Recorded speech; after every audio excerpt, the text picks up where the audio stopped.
When life leaves you feeling empty, when your heart aches and your spirit feels worn thin, have you ever wondered where true renewal can be found? Take a moment and listen to Psalm 23, verse 3. He restores my soul. He leads me in paths of righteousness for his name's sake. Those words, ancient yet ever fresh, carry a promise of deep restoration and sure guidance. In the next 10 minutes, we will explore how this single verse speaks into our brokenness, directs our steps through life's moral complexities, and ultimately reflects the character of the one who cares for us. If you're ready to encounter healing and direction, stay with me. Psalm 23, often called the Shepherd's Psalm, is traditionally attributed to King David, a man whose life spanned humble beginnings, great triumphs, and profound trials. Before he was anointed king, David tended his father's sheep on the rocky hills of Bethlehem. As a shepherd, he learned intimately what it meant to lead, protect, and provide for vulnerable animals.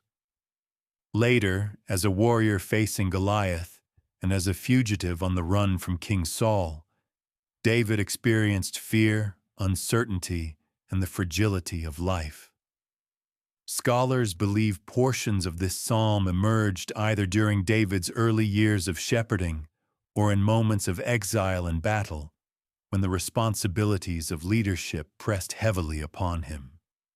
For an Israelite audience, the image of a shepherd guiding sheep through rugged terrain, searching for green pastures and still waters, would have resonated deeply.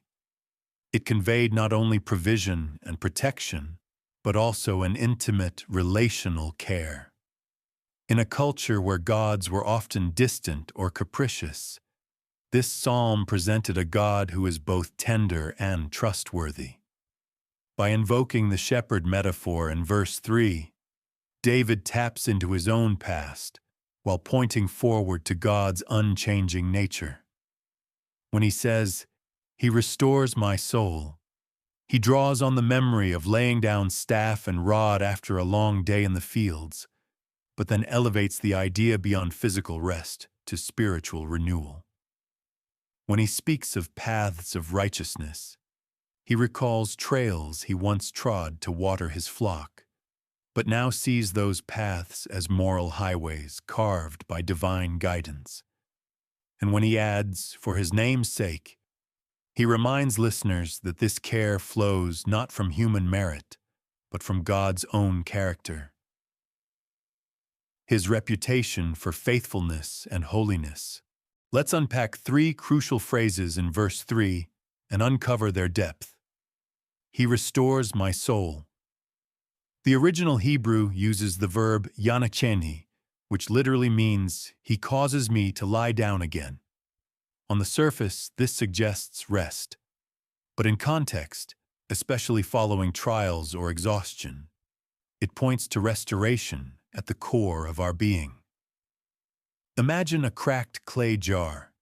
Its cracks compromise its function, but a skilled potter can repair those cracks, painstakingly filling and smoothing until the jar holds water once more.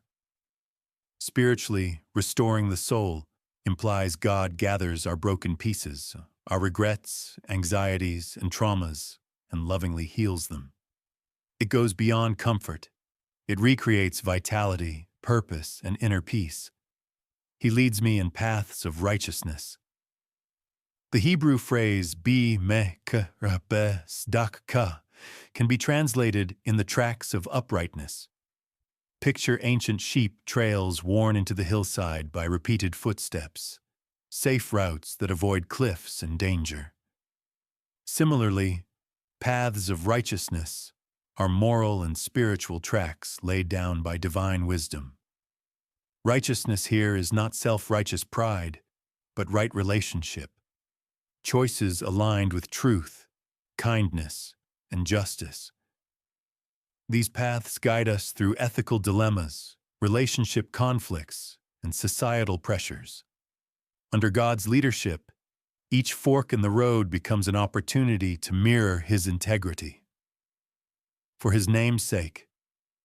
In Hebrew thought, a person's name embodies their reputation and character. When we read for his name's sake, we understand that God's actions flow from his very nature, his mercy, holiness, and steadfast love.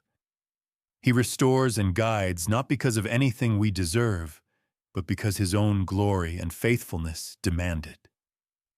Our experience of renewal and direction ultimately magnifies his renown, testifying to his unwavering character. Together, these phrases form a cohesive promise. God meets our deepest needs, sets our feet on stable moral ground, and does so out of pure devotion to who he is. How does this ancient promise translate into our modern, hectic lives? Recovering from brokenness. We all face seasons when our inner landscape feels ravaged by failure, grief, or overwhelm. Psalm 23:3 reminds us that vulnerability before God is not a liability, but an invitation. Instead of masking our pain, we can bring our shattered selves into his presence. Through prayer, reflection on Scripture, and honest conversation with trusted friends or mentors, we allow God to begin the restoration process.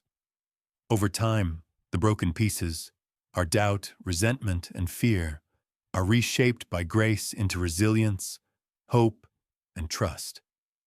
Navigating moral ambiguity. In a culture flooded with conflicting values, deciding what is right can feel paralyzing. Paths of righteousness offer clarity.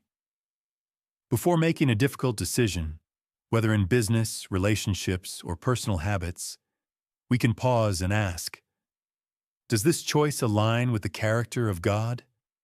Does it reflect compassion, integrity, and justice? When we orient our steps to those benchmarks, we avoid regrets that arise from selfishness or compromise. Living for a higher purpose. Performance-based living, chasing success, approval, or comfort, leaves us perpetually exhausted.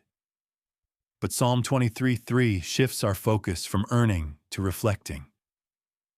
We follow God's lead for his name's sake, meaning our motivations become less about personal gain and more about honoring his greatness.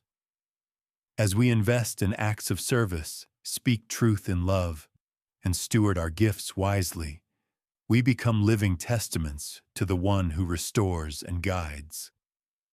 Consider practical rhythms. Morning reflection. Begin each day reading Psalm 23 aloud. Pause on verse 3 and invite God to restore your heart and guide your choices. Decision check.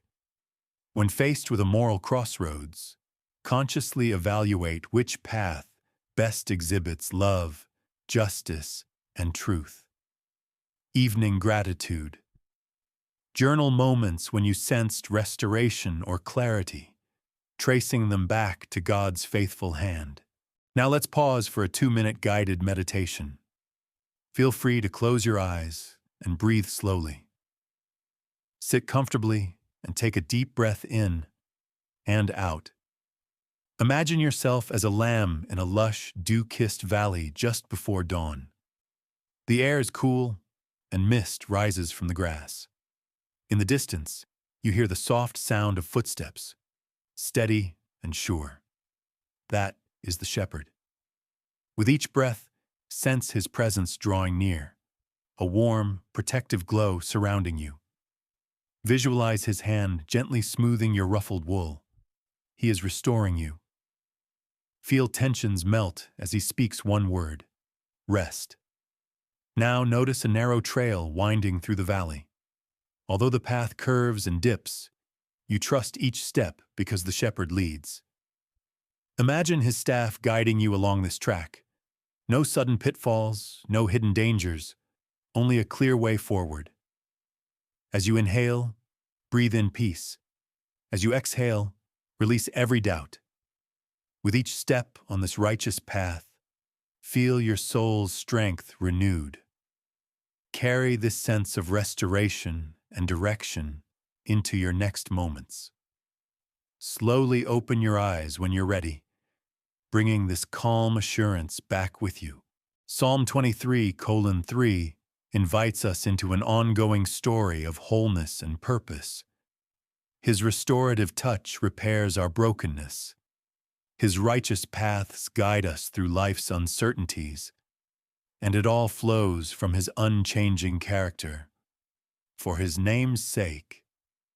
If today's reflection encouraged you, let us know in the comments how you've experienced renewal or divine direction. If you haven't yet, consider subscribing and tapping the notification bell so you won't miss our next verse. And if this message resonated, please like and share to invite others into the shepherd's care. Until next time, may your soul find restoration, and may your steps be guided in righteousness.